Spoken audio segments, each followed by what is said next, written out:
नमस्कार दोस्तों, मेरा नाम है प्रदीप चौहान। बात समझनी है तो पूरी सुननी होगी। आज दिन संडे की मॉर्निंग है, संडे की सुबह है।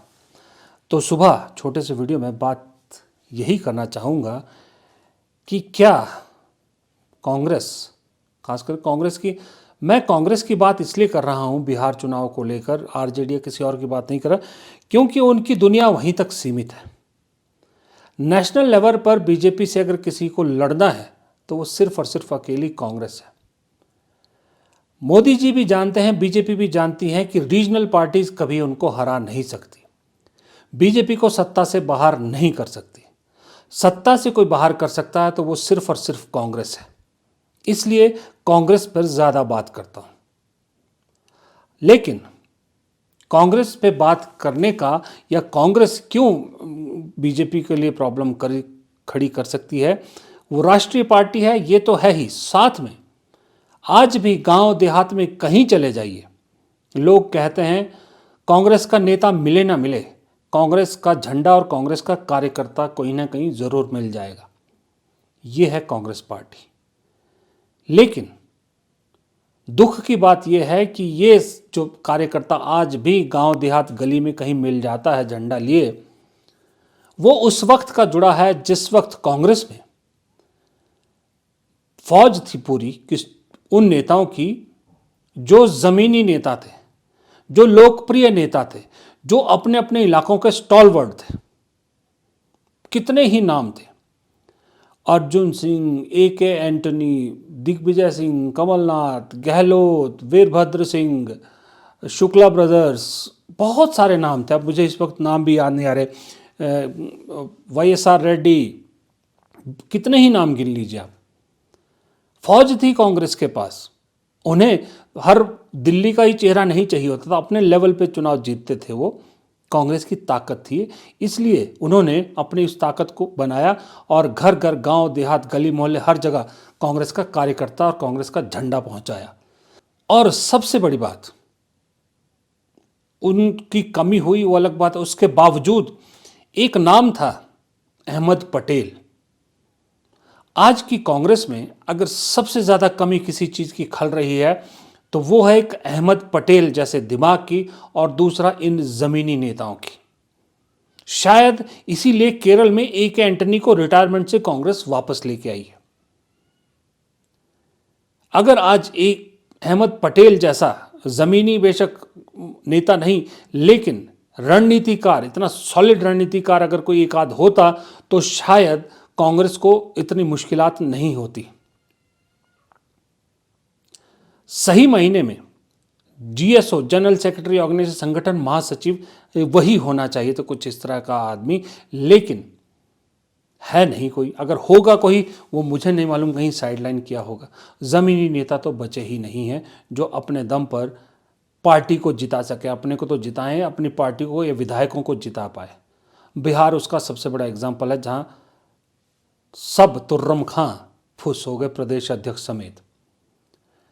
उसकी वजह एक चीज़ और है, जो मैंने कहा स्टॉलवर्ड नेताओं की पार्टी हुआ करती थी कांग्रेस, आज वो कांग्रेस मैनेजर्स की पार्टी बनकर रह गई है। जी हाँ, मैनेजर्स की पार्टी।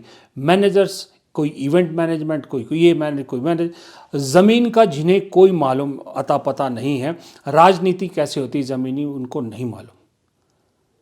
उदाहरण के तौर पे आप कृष्णा अल्लावरू को उठा लीजिए। कृष्णा अल्लावरू मैनेजमेंट से आए हुए आदमी हैं, शादी.com जैसी कंपनी में काम करते थे। 2011 में कांग्रेस से जुड़े हैं और तब से लेके कांग्रेस के साथ हैं, लेकिन कोई ज़मीन से उठे हुए नेता नहीं है। राहुल गांधी की टीम पे नज़र डालिए, 8-9 लोग जो भी उनकी टीम में, सब के सब मैनेजमेंट, कॉर्पोरेट सेक्टर से आए हुए लोग हैं। राहुल गांधी को राजनीति में क्या करना चाहिए, राजनीति में क्या राय देनी चाहिए, एक भी नेता उनके आसपास नहीं है। जो नेता हैं उनके आसपास, वो कौन हैं? के.सी. वेणुगोपाल, जो पार्टी पर सबसे बड़ी लाइबिलिटी हैं, या मणिकम टैगोर हैं, वो भी कोई बहुत बड़े तुर्रम खां नहीं है। सुरजेवाला, जो खुद को याद नहीं उनको कब आखिरी चुनाव जीते थे। अगर कोई आसपास उनके एक आदमी है जो अपने काम को बखूबी कर सकता है, वो मुझे सिर्फ पवन खेड़ा नज़र आते हैं और कोई नहीं। जयराम रमेश सबसे बड़ी लाइबिलिटी। सुप्रिया सुनेत पत्रकार से आई हैं, ठीक है वो सोशल मीडिया अपना चला रही हैं, वो अलग चीज़ है, लेकिन ज़मीनी हकीकत, राजनीति, भारत की राजनीति की रूह, राजनीति की नब्ज, राजनीति की हवा, राजनीति की दिशा, राजनीति की दशा, ये बताने वाला राहुल गांधी के आसपास कोई नहीं है। कांग्रेस में ही इनफैक्ट कोई नहीं है। मल्लिकार्जुन खड़गे सीनियर नेता है, लेकिन अब वो बुजुर्ग हो चुके हैं। बीजेपी को कांग्रेस तब तक मात नहीं दे सकती जब तक उनकी इलेक्शन मशीनरी को डिफीट करने के लिए जमीन से जुड़े नेता कांग्रेस आगे नहीं करेगी। जब ये मैनेजर्स पार्टी का फ्यूचर डिसाइड करेंगे, जब ये मैनेजर्स पार्टी चलाएंगे, तो ज़मीनी नेता ज़मीन में ही रह जाएगा और ज़मीन के अंदर दब के रह जाएगा, वो उठ नहीं सकता। और जब वो उठना चाहेगा, जब उसे मौका नहीं मिलेगा, तो फिर वो कहीं दूसरी तरफ चला जाएगा। मैनेजर्स के चुंगल से कांग्रेस को बाहर कौन निकालेगा? ये सिर्फ और सिर्फ गांधी परिवार कर सकता है और कोई नहीं कर सकता। बिहार में जब सीट शेयरिंग को लेकर गठबंधन टूटने वाला था, राहुल गांधी विदेश में थे। किसने मोर्चा संभाला? सोनिया गांधी ने संभाला। सोनिया गांधी कौन? जिनका राजनीति से दूर दूर तक कोई नाता नहीं था। जब उनके पति राजनीति में आए, तब उन्हें भारत की राजनीति को समझने का मौका मिला। लेकिन इतनी जल्दी उन्होंने अपने आप को पिकअप किया कि जब अध्यक्ष बनी तो पार्टी को कुछ ही सालों में सत्ता में पहुंचा दिया।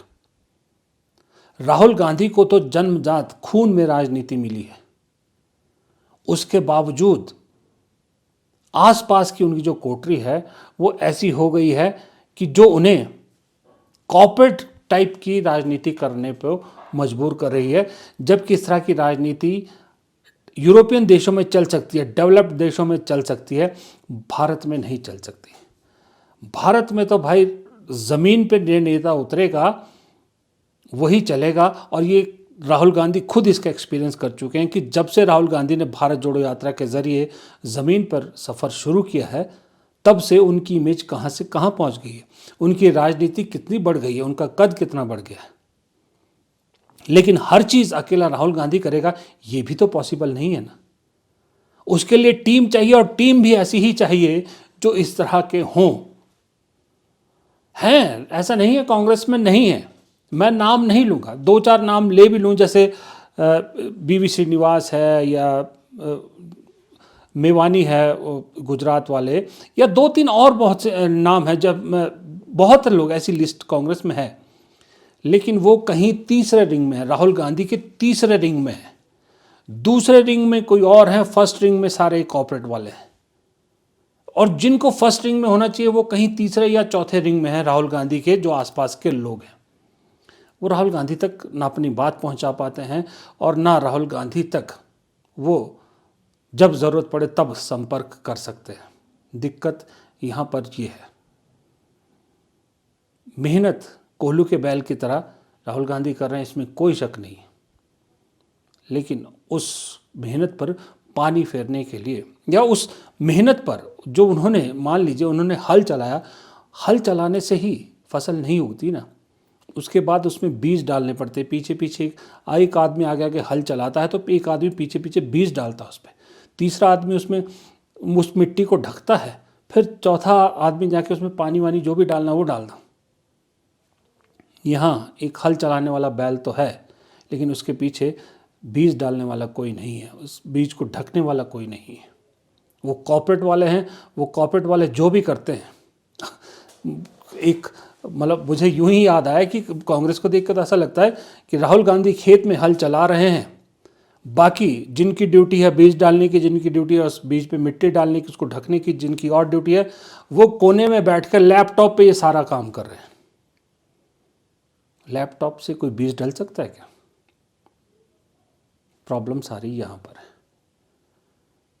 कॉर्पोरेट सेक्टर या मैनेजर्स की पार्टी बन रही इस कांग्रेस को फिर से ज़मीनी नेताओं की पार्टी बनना होगा, वरना बिहार तो गया, लेकिन उससे ज़्यादा खतरनाक, उससे ज़्यादा बेहद खतरनाक नतीजा या सिग्नल या इशारा अगर कहीं से मिला है तो वो पंजाब से मिला है।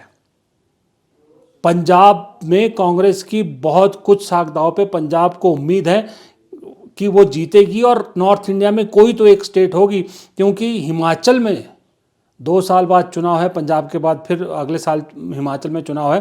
कांग्रेस की सरकार बेशक है, लेकिन आज की डेट में कांग्रेस की सरकार हिमाचल में रिपीट होगी, इसके चांस 5 से 7% है। हिमाचल में सरकार नहीं रही तो दक्षिण भारत के 2 राज्यों के अलावा कांग्रेस की कहीं सरकार नहीं होगी। इसलिए पंजाब जीतना कांग्रेस के लिए बेहद ज़रूरी है। लेकिन तरन तारण के उपचुनाव ने क्या दिखाया? कांग्रेस चौथे नंबर की पार्टी, जो सत्ता के लिए चैलेंज कर रही है आम आदमी पार्टी को, वहां चौथे नंबर पे कांग्रेस। अकाली दल, जो जिसको मरी हुई पार्टी मान रहे थे कि अब उसके लिए उठना मुश्किल है, वो उस चुनाव में दूसरे नंबर पर, तीसरे नंबर पर एक आज़ाद उम्मीदवार, कांग्रेस का उम्मीदवार चौथे नंबर पे, बीजेपी के साथ साथ बीजेपी 5वें नंबर पे। मुझे लगता है अगर बीजेपी को ऐसा नतीजा आया होता तो बीजेपी की नींद हराम हो गई होती, पंजाब में पूरी यूनिट में हलचल मच गया होता। लेकिन कांग्रेस की पंजाब यूनिट, दिल्ली यूनिट, कोई परवाह नहीं, कोई एक्सप्लेनेशन नहीं, कोई जवाबदेही नहीं, कुछ नहीं, क्योंकि कोई माई बाप नहीं है, कोई पूछने वाला नहीं है। जो है वो विदेश में है और उसके आसपास की कोटरी सारी चीज़ें अपने हिसाब से बता देती है कि सर ये हम मैनेज कर लेंगे। बस वो जो हम मैनेज कर लेंगे, इसी एक शब्द के बीच में कांग्रेस की पूरी राजनीति फंसी पड़ी है। इसीलिए कांग्रेस को नेताओं से ज़्यादा मैनेजर्स चलाते नज़र आते हैं और कांग्रेस मैनेजर्स की पार्टी बन के रह गई है। फिलहाल इस वीडियो में इतना ही। प्रदीप चौहान को दीजिए इजाज़त। नमस्कार।